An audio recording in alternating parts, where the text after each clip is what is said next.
ቤተሰብ እንኳን ደስ አላችሁ እላለሁ። የስንታችን ጭንቀትና የስንቶቻችን መልስ ዛሬ ይገኛል። በማን ቤት? በኢሳም ቤት። ሁላቸውም የዛሬው ዘበኝነት ይለያል። ምክንያቱም የሶስት ቀን ውጤት ዛሬ ሊገኝ ነው። ኢሳም ለፈኪ መልስ ይሰጣል ዛሬ። ስለዚህ መልሱ ምን ይሆን? የኛ እርግብ ደግሞ ደህና ነኝ ብላ ከብዙ መጥፋት በኋላ መታለች። ፈኪ ጀግና ናት የምለው እኔ በምክንያት ነው። በዚሁ አጋጣሚ እንኳን ደስ አለሽ እላለሁ። እና አዳሜ ደግሞ ተቃጠሉ፣ ምንም ማድረግ አይቻልም። አህሙ ግን ምን አይነት ነው? ሁላችንም ከአህሙ ጋር እንድኮን ፈልገን ነበር፣ ግን መቼም ይሁን መቼም አህሙ ጋር አይለያዩም። የሰማነው አህሙ ደግሞ እንደዛ የተናገረበት ትናንትና ፎቶ ድረስ አንሱ ያለበት ስሜታዊ ሆኜ ነው ይቅርታ ብሏል። ቪዲዮ ይለቃል፣ እሱም ጠብቁ ቤተሰቦች፣ እንረጋጋን። የራሱ በጣም ስሜታዊ ሆኜ ከአሁን በኋላ እነሱ እንዳጠብቁ ምናምን እያልኩ ሰርቼ ነበር በተናገረውና ለዛ ነገር ደግሞ ይቅርታ ጠይቋል። ቤተሰቦች ብቻ የእርግባችን መታሌ በጣም ደስ ብሎኛል። ምላሿንም አግኝታለች። እንኳን ደስ አለሽ በሏት። በመጀመሪያ አሰላሙ አሌይኩም ወራህመቱላሂ ወበረካቱ። ውድና እየተከበራችሁ ወደ ቻናሌ ቤተሰቦች እንዴት ናችሁ? ደህና ናችሁ ወይ? ከኔ ጋር አልሐምዱሊላ። እንዲሁም ውድ ኢትዮጵያውያኖች በያለንበት የዓለም ዳርቻ ሰላማችን ብዝት ብዝት ተረፈ ተረፍረፍ ይበለልኝ። አላህ ሀገራችንን ሰላሟን፣ አንድነቷን፣ መተሳሰብ፣ መከባበርን ይመልስልን።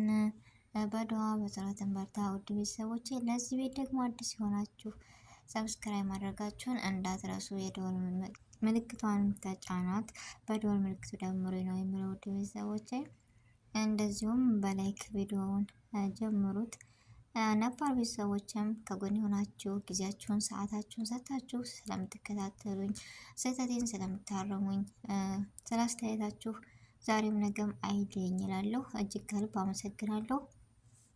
እና ዛሬ ይዤ የመጣው ቪዲዮ ስንቶቻችንን 3 ቀን ሙሉ እየተጨነቅን አህሙና ፈኪ ተለያዩ የሚባል ብዙ እየተሰማን ነው። ኢሳምና የኛ ፈንድሻስ የኛ እርግብ ምን ላይ ናቸው? በቃ መልስ እሰጣለሁ ብሎ ነበር ኢሳም።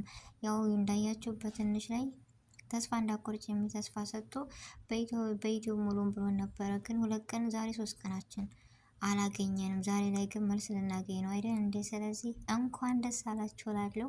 ሁላችሁም በተስፋ በጉት እንደምጠብቁ ተስፋ አለኝ። የኛ እርግብ በሄደችበት እንደምታቸንፍ እርግጠኛ ነበርኩ። ለወሬ ሁሉም ቢጫጫ፣ ነገር ግን መልሱ ምን ይሆናል ብላችሁ እስኪ ገምቱ። ሁላችሁ መቼም ከአህሙ ወደ ውጭ ነው የምትሉት። ከአህሙ በቀር ሌላ ሰው ጋር ታምጭብኝም የምትሉኝ እህት ወንድሞች አላችሁ። ግን ምንም ማድረግ አንችልም። የወደደችውም መውደድ፣ የተጠላቸውን መጥላት። አህሙ ጋር በፍጹም አይለያዩም። ይሄን እመኑ ልንገራችሁ እዚሁ። ግን እነዚህ ልጆች ለስራና እስከ ስራ እስከሆነ ድረስ እኛ ማበረታታት አለብን። መጥፎ ነገር ደግሞ ከምንናገር መቆጠብ፣ እስኪ መጨረሻውን ማየት ቶሎ ከምንፈርድ ይልቅ አንዳንድ ጊዜ የሀገር አባባል እኮ አለ፣ እህልን አላምጦ ነገርን አዳምጦ የሚባል ነገር አለ። እና ስሜታዊ ሆነን የምንናገራቸው ነገሮች ትንሽም ቢሆን በቃ የሰው ልጅ በትንሽም ቢሆን ዛሬ የተናገርናት ልባቸው ሊያደማ ይችላል። እና ከእንደዚህ አይነት ነገር እንቆጠብ እላለሁኝ። እና እኔ በጣም ደስ ብሎኛል ከምላችሁ በላይ ውድ ቤተሰቦች። ዛሬ በቃ የስንቱ ዘበኝነት የስንቱ መቃቃት ዛሬ ሊያገኝ ነው። ምን የአይን ግምታችሁስ ምን ይሆናል? እስኪ ንገሩኝ። ምላሽ ሊያገኝ ነው። የስንት ቀን ዘበኝነታችን፣ የስንት ቀን ጉጉታችን። የፈራችሁም ትኖራላችሁ። ምን ይላት ይሆን? ፈኪስ ምን ትሆን? ፈኪ ላይ መታ ደህና ነኝ እኔ ያለሁ ተሽሎኛል ብላለች። አልሐምዱሊላ እንኳንም ተሻላት። አለ አፍያውን መለሰላት። በጣም ደስ ብሎኛል።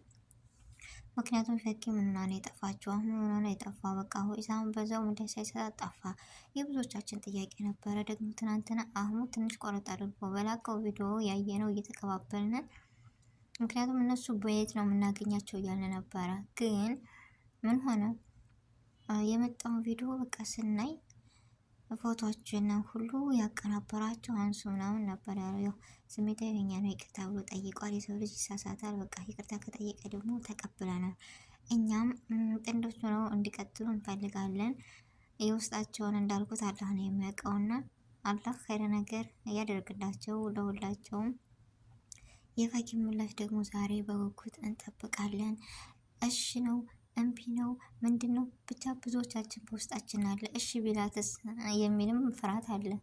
አይ እምቢ ቢላትም ሁለት ስሜት ዝብርቅርቅ ያላል አይደለ? በቃ ልክ እንደ ሰሞኑ ከታይ ከላይ ማለት በየቤቱ መዞር እቃ የሆነ የተንቃቃል አይደለ? እንደዛን የሆን ነው እኮ። እንደዚህ አይነት ነገር እስከሆነ ድረስ ደግሞ የዛሬው ምላሽ የሚያስፈራናል። ምን ይሆን? እምቢ ብላት ትከፋ ይሆን? እቺ ልጅ እኮ በነገራችን ስሜቷን ነው ያወጣችው ወይም ያወረደችው ለሌላ ነገር አይደለም። ይሄን ታውቃላችሁ። የሰው ልጅ ደግሞ መናገር ግዴታው ነው ታውቃላችሁ። እና ሁላችሁም የተከፋችሁ ሁሉ እኔም ቪዲዮ የሰራሁት ተናድጄ ስሜታዊ ሆኜ አሁን እንደዚህ ይላል ብዬ ነበረ። ያው ተጎድተዋል ምናምን እሷ ታማሌ ስንል እሱስ ታሞ የለም እንደ ምናምን እያላችሁ ነበረ። በእርግጥ አውቃለሁ ታሟል፣ እሷም ታማለች። አንተ ያሽራቸው ነው የምለው ሌላ ምን እላለሁ? እሺ። እና በመጨረሻ ያንን ቪዲዮ ሰርተን ይሄን ነገር ስናይ ደግሞ ኢሳም ፖስተውን ሳይኔ በጣም ነው ደስ ያለኝ፣ ግን ውስጤን ፈርቷል። ምን አይነት ምላሽ ሆን ግን ምንም ይሁን ምንም በቃ ለመጠያቂዋ መልስ ማግኘቷ በጣም ደስ ብሎኛል። መልካም እድልና መልካም ነገርን እመኝላታለሁ። ለእኛ እርግብና ለእኛ እንቁ ጉዞ ወደፊት እና የእኛ ቤተሰቦች ተረጋጉ። ምንም ነገር የለም። አንዳንድ ጊዜ ከምንናገራቸው ነገር እንቆጥብ። በቃ ይስሩ፣ ለመሸቀል ነው እና ይሸቅሉ፣ ተዋቸው ነው የምለው። መቼም ቢሆን መቼም አይለያዩም። ከምንጩ ደርሰንበታል ቤተሰቦች። ስለዚህ እንረጋጋ። እኛ በቃ ይህን ሰሞን እንጃ ብዙ የሚያሳስበን አለ፣ ግን የእነሱ ሀሳብ በዛ ቤተሰብ ለምንድን ነው ዘበኝነት በዛ ቪዲዮ ባለመልቀቃቸው እንደዛ ሆኖ ከተለያዩ በኋላ ጸጥ ረጥ ሲሉ ፈኪ ታማ ነው ይሻል ሌሎቹስ ብለን ስንል ደግሞ እነሱም ታመዋል ይሉናል። በቃ ግራ የገባው ሰው ታውቃላችሁ፣ እንደዛ ነው የሆነው ሰሞኑን። እና ለማንኛውም አሁን ላይ እንደዚህ ስገባ ያው ዘበኝነት ከዛሬ በኋላ አልሆንም ብዬ ነበር፣ ግን ሆንኩኝ። ምን አድርጉታላችሁ? የሰው መውደድ አላቸው እና ማሻአላ የሰው ፍቅር በቃ ሆነ ምንም ልናደርግ አንችልም። ይህን ነገር ሳይ ግን በጣም ደስ ብሎ ቪዲዮ ለምን አልሰራም ለቤተሰቦችን ቅድም በሰራው ቪዲዮ ብዙዎቻችሁ በኮሜንት ራሱ እያለቀሳችሁ በጣም አዝናችሁ ነበር እና በየት ነው ያለው እንደዚህ እያላችሁ እየጠየቃችሁ ነበር። ስለዚህ ይህን ስታዩ ደግሞ ደስ ይላችኋል ብዬ መልካም ነገር ትመኛላችሁ ብዬ ተስፋ አለኝ ውድ ቤተሰቦች። ስለዚህ በትህትና በተስፋ በካይደ ነገር እያሰብን ሁላችንም ቪዲዮውን ለማየት እና ቪዲዮውን ለመስማት የቸኮልን ሁሉ ብቻ ፈኪም ወደ አፊዋ ተመልሳ መምጣቷ ያም ይሁን ያም መልስ መሰጠቷ የመጣውን ነገር ለመቀበል ዝግጁ ነን እኛ። ብቻ ደስ ብሎኛል እኔ። ሀይርም ይሁን ሸር በቃ የመጣውን እንቀበላለን። የኛ እርግብ እንደሆነች ጉዞ ወደፊት መቼም ቢሆን አትሰበርም። አህሙ ጋር ደግሞ መቼም ቢሆን አይለያዩም። ሁሉም ነገር ለስራ ነው ተብሏል። ስለዚህ እንረጋጋ ነው የምለው ውድ ቤተሰቦች። እና የዛሬው ቪዲዮ ይህን ይመስል ነበረ። ጊዜያቸውን ሰዓታችሁን ሰጥታችሁ እስካሁን ድረስ አብራችሁ ስለነበራችሁ እጅግ ከልብ አመሰግናለሁ። ስህተት ካለኝ እረሙኝ በኮሜንት። በአዲስ ቪዲዮ እና በአዲስ ነገር እስከምንገናኝ ድረስ በያለንበት የዓለም ዳርቻ ሰላማችን ይብዛ። አሰላሙ አለይኩም ወራህመቱላሂ ወበረካቱ።